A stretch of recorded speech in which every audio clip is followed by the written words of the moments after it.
Hari ini kita belajar tema 3 MUPEL IPA tentang pencernaan manusia. Kalau kemarin guru sudah resumkan tentang pencernaan hewan, sekarang kita belajar tentang pencernaan manusia. Nah, coba lihat di sini pencernaan manusia ada 2. Yang pertama adalah pencernaan mekanik dan yang kedua adalah pencernaan kimiawi. Pencernaan yang menggunakan enzim, apa itu enzim? Enzim itu adalah semacam zat yang digunakan untuk membantu proses pencernaan. Itu disebut sebagai pencernaan kimiawi.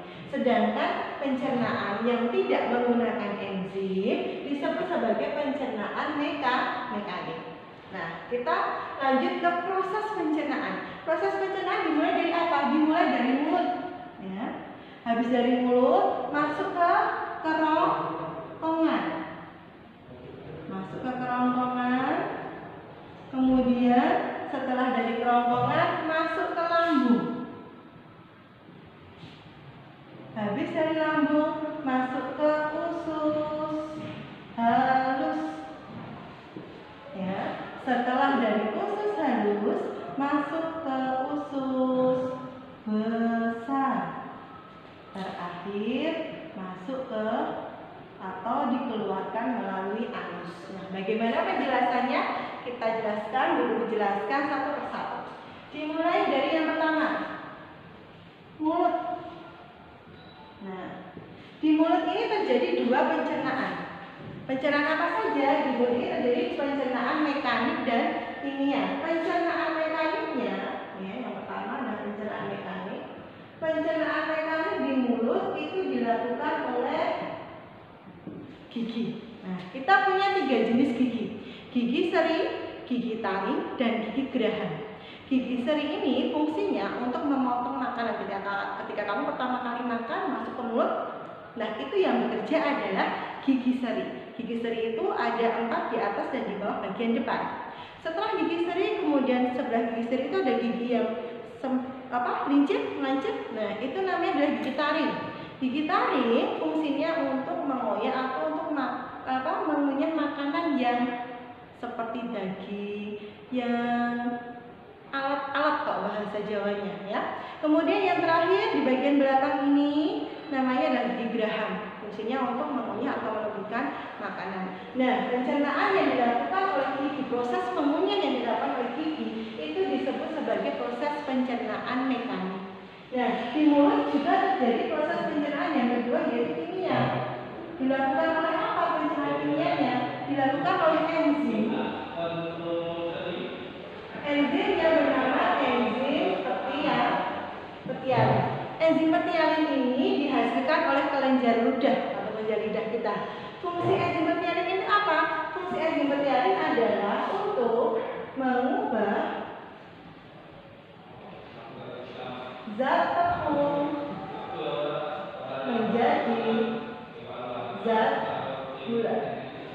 Ya, ini adalah fungsi enzim petialin yang dihasilkan oleh kelenjar ludah. Setelah dari mulut, prosesnya di mulut dikunyah oleh gigimu, kemudian masuk ke kerongkongan. Ingat, di leher kita ini ada 2 saluran. Saluran yang pertama adalah saluran nafas, yaitu tenggorokan. Saluran yang kedua adalah saluran makan atau saluran pencernaan, yaitu kerongkongan. Karena ini kita membahasnya tentang pencernaan, berarti yang di sini apa? Kerongkongan. Ingat ya, jangan sampai tertukar dengan tenggorokan. Kemudian yang kedua adalah kerongkongan. Kerongkongan. Nah, di kerongkongan ini proses yang terjadi pencernaannya adalah pencernaan mekanik. Kenapa? Karena terjadi namanya gerak peristaltik. Apa itu gerak peristaltik?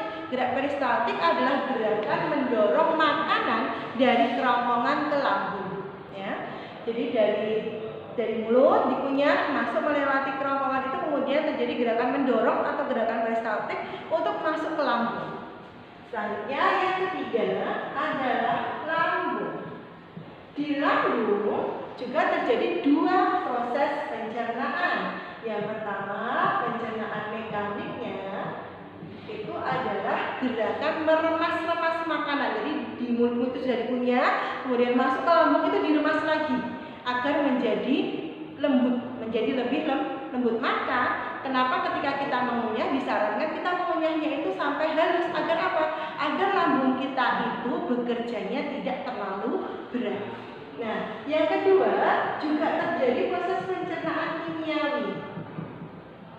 Kenapa? Karena di lambung terdapat 3 getah enzim.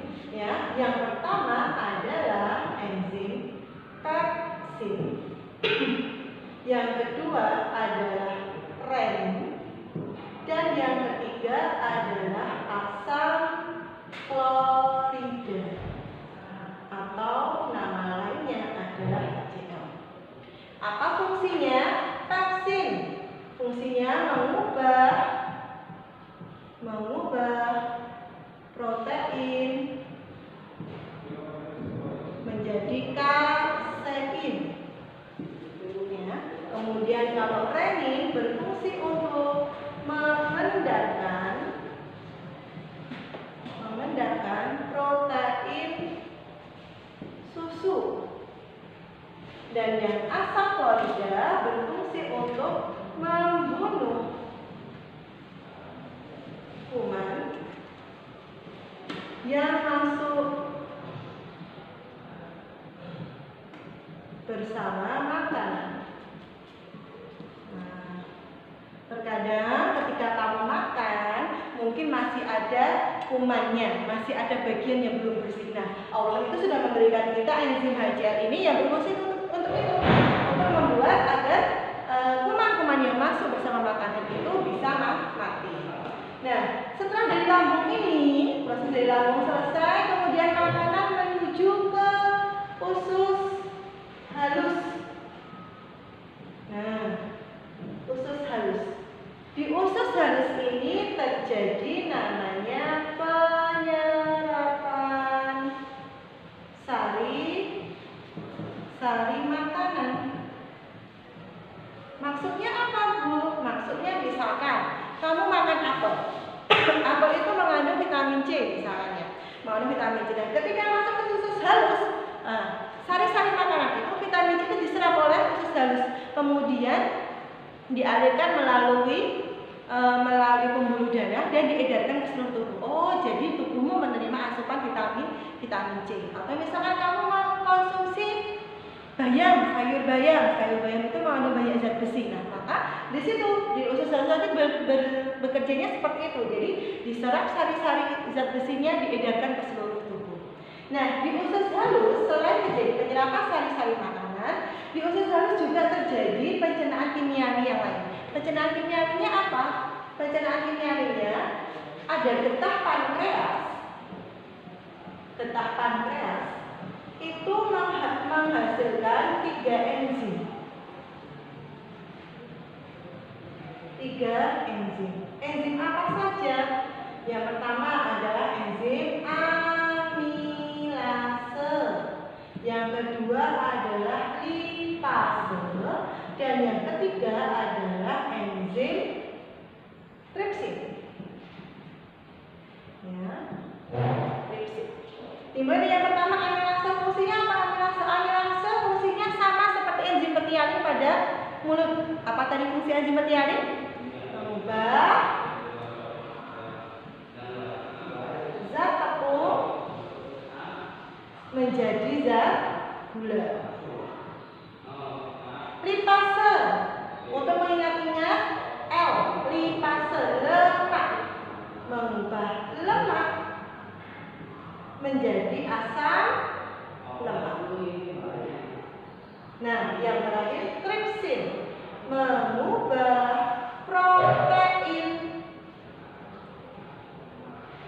menjadi asam amino. Nah, ini yang terjadi pada usus halus. Setelah dari usus halus, kemudian makanan masuk ke usus besar. Ya, Bu di sini letaknya usus besar.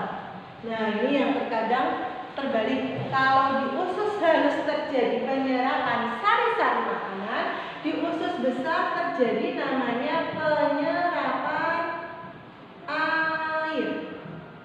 Penyerapan air, ya, terjadi penyerapan air dan dengan bantuan bakteri E. coli, di usus besar juga terjadi namanya pembusukan makanan. Ya, jadi sari-sari makanannya sudah diambil, kemudian airnya juga sudah diserap, jadi sudah semacam seperti ampas, kemudian dibusukkan dibantu oleh bakteri E. coli ini. Nah, hasil sisa itu, pembusukan makanannya itu, hasil sisanya ini kemudian dikeluarkan lewat anus. Jadi, anus fungsinya untuk mengeluarkan sisa proses pencernaan. Ya.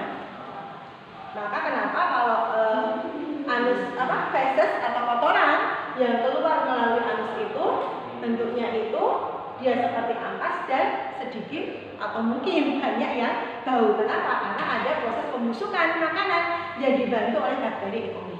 Nah, coba sekarang dulu ringkas lagi prosesnya, dimulai dari mulut. Setelah dari mulut, kemudian masuk ke kerongkongan, dari kerongkongan masuk ke lambung, dari lambung masuk ke usus halus, dari usus halus masuk ke usus besar, dan terakhir dikeluarkan melalui anus. Oke, cukup sekian dulu. Kalau kalian bisa melihat video ini satu kali belum paham, diulangi lagi, dilihat lagi, dicermati lagi agar lebih paham. Oke, selalu semangat ya anak-anak, tetap jaga kesehatan di rumah. Sampai jumpa dan kita berjumpa lagi di video selanjutnya. Assalamualaikum warahmatullahi wabarakatuh.